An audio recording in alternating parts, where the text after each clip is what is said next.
Hello, my name is Morgan Evers III, and today I'll be talking about newer therapeutic approaches in treating Alzheimer's disease. This journal walks through the biology of the disease, the major hypothesis, and the therapies, both current and emerging, that researchers are pursuing. Alzheimer's is a disease that affects millions worldwide, and despite over a century of studies since Eloise Alzheimer's first described it in 1906, we still don't have a cure. It is the most common form of dementia, accounting for about 60% of all cases. Right now, around 50 million people are affected globally, and that number is projected to triple by 2050. Clinically, it begins with subtle memory loss, but over time it progresses to severe cognitive decline, personality changes, and eventually complete dependence on caregivers. From a pathological standpoint, the defining hallmarks are amyloid beta plaques that form outside neurons, tau tangles that form inside them, and widespread neuronal death and synapse loss. But it's not just those hallmarks. We also see a loss of acetylcholine, the neurotransmitter needed for memory, chronic inflammation in the brain, excitotoxicity from overactive glutamate signaling, oxidative stress from free radicals, and even contributions from the gut microbiome. When we think about what drives Alzheimer's, two big hypotheses stand out: amyloid and tau. The amyloid hypothesis suggests that the disease starts when amyloid precursor protein is cut in a way that produces sticky fragments like alpha beta 42. These fragments come together into oligomers, fibrils, and plaques that disrupt communication between neurons and set off inflammation. Genetic studies back this up. Mutations in APP and presenilin genes increase amyloid beta production and Alzheimer's risk. The tau hypothesis, on the other hand, focuses on what happens inside neurons. Normally, tau proteins stabilize microtubules, the tracks that transport neutrons and signals. But in Alzheimer's, tau becomes hyperphosphorylated, it detaches, and the transport system collapses. Misfolded tau then comes into tangles, leading to cell death. The general view is that amyloid may spark the disease, but tau pathology is what drives progression and symptoms. Beyond amyloid and tau, there are several other mechanisms at play. The cholinergic hypothesis highlights the early loss of acetylcholine, which is essential for learning and memory. The inflammatory hypothesis suggests the immune cells in the brain, microglia and astrocytes, become overreactive, releasing harmful cytokines and that make things worse. The excitotoxicity hypothesis centers on glutamate, the brain's main excitatory neurotransmitter. In Alzheimer's, glutamate signaling becomes excessive, causing calcium overload and neuron death. And then there's oxidative stress and mitochondrial dysfunction. Here, free radical damage, DNA, proteins, and lipids, while mitochondria, the cell's energy powerhouse, start to fail. Finally, we have the gut-brain axis hypothesis. Disruptions in the gut microbiome can lead to systematic inflammation and even promote amyloid and tau buildup. Taken together, these hypotheses show that Alzheimer's is a multifactorial one pathway disease, meaning we need multiple ways to treat it. So what do we currently have to treat it? Well, there are three main categories of drugs approved by the FDA. First, cholinesterase inhibitors, donepezil, rivastigmine, and galantamine. These drugs boost acetylcholine levels and can help improve memory and daily functioning, at least temporarily. Second, memantine, which is an NMDA receptor antagonist. It helps prevent excitotoxic calcium overload and is often used in combination with cholinesterase inhibitors. And third, and lecanemab, which target amyloid plaques. These have been controversial, but represent a major step toward disease-modifying therapies. The limitation so far is clear. These drugs do not stop or reverse the disease. At best, they slow decline or ease symptoms, often with side effects like gastrointestinal issues, dizziness, or even brain swelling in the case of antibodies. Because amyloid and tau are so central to Alzheimer's pathology, many therapies focus here. On the amyloid side, some drugs try to reduce its production by blocking enzymes like BACE1, though safety issues ended many trials.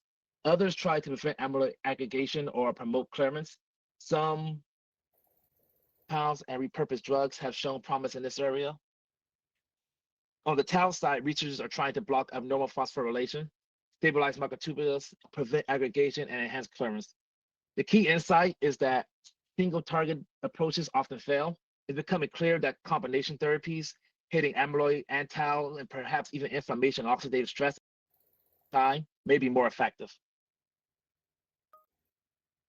Since tau destabilizes microtubules, one strategy is to restore stability. The cancer drug Plaxitaxel showed early promise in animal models, but couldn't cross the blood-brain barrier and caused side effects. Next generation analogs like cabazitaxel and myataxel were designed to penetrate the blood-brain barrier, but toxicity was still a problem. Apothiolone D improved microtubular density in mice, but failed in human trials. Davunitide, a peptide, was safe in people, but only modestly effective. So while the concept is strong, microtubule stimulators haven't yet delivered convincing results in humans.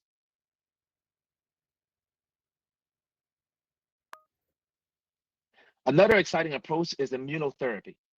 Active immunotherapies are essentially vaccines that train the body to produce antibodies against amyloid or tau. UB311 and AADVAC1 are examples, showing safety and antibody responses. Passive immunotherapies involve directly giving patients antibodies. Lecanemab and donanemab have both shown they can clear amyloid plaques and modestly slow decline, though risks like brain swelling remain.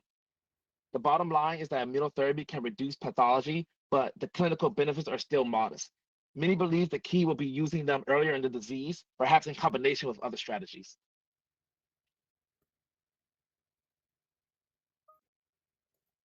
Natural products are particularly interesting because they're safe, affordable, and multi-targeted. Compounds like curcumin from turmeric, resveratrol from red grapes, and green tea catechins act as antioxidants and anti-inflammatories. Herpesine A from a Chinese club moss works as a natural cholinesterase inhibitor. Vitamin C and E help protect DNA and proteins from oxidative damage. These substances aren't cures, but they may work best as an adjunct therapy or preventative strategy, supporting brain health over time. Many natural compounds don't just work on one pathway. For instance, curcumin can reduce amyloid aggregation, resveratrol helps with mitochondrial function, and EGCG from green tea has neuroprotective properties. While clinical evidence is still limited, the appeal lies in their safety and the fact that they hit multiple disease mechanisms at once. Researchers believe they could be part of a multi-pronged approach to Alzheimer's management.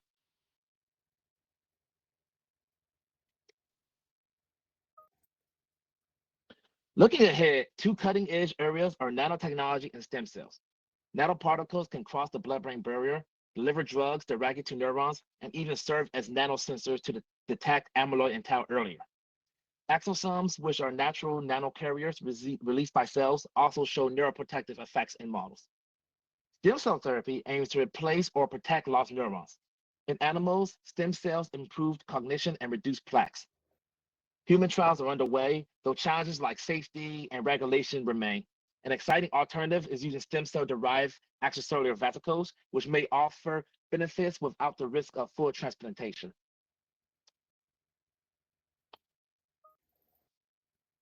Two unconventional but promising targets are ABC transporters and fecal microbiota transplantation, or FMNT.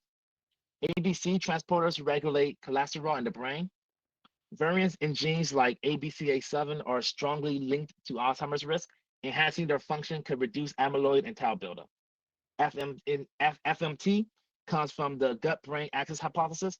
In animals, transplanting healthy gut bacteria improve cognition and reduce inflammation. Human trials are scarce and still inconclusive, but it shows how Alzheimer's may be influenced by systems far outside the brain.